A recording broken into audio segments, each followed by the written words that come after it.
Baltasar and Blimunda has a lot going on.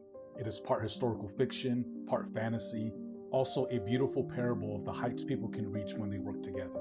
But the thing that stood out the most for me was its powerful expose of corrupt royalty and religion.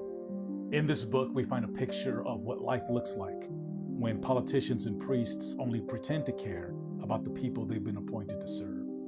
It is set in 17th century Portugal, where the king is childless.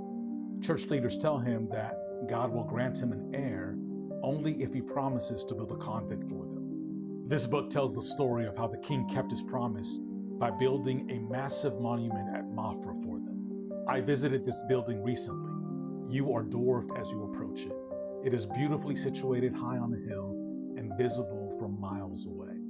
In the shadows of this building, Saramago imagined two interesting but unimportant peasants. A veteran who lost an arm fighting the king's wars, and a woman who lost her mother in the church's war against heresy. These two people find each other and fall wonderfully in love, the kind of love that leaves kings and popes looking like beggars. This book is a thought-provoking critique on the excesses of political power and the cruel inconsistencies of religion. In Baltasar and Blimunda, the bodies of the poor are butchered fighting wars for politicians.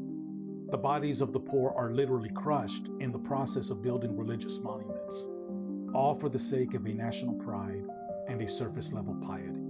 This book leaves us questioning, what if instead of fighting to have more, leaders would work so that all would have enough? What if instead of building magnificent houses for God that he doesn't need, religions would build homes for the poor who do in fact need them? Yet in spite of the oppression, the obstacles, the overt injustices, we see in the lives of Baltasar and Blimunda that the love of power will always be a poor substitute for the power of love.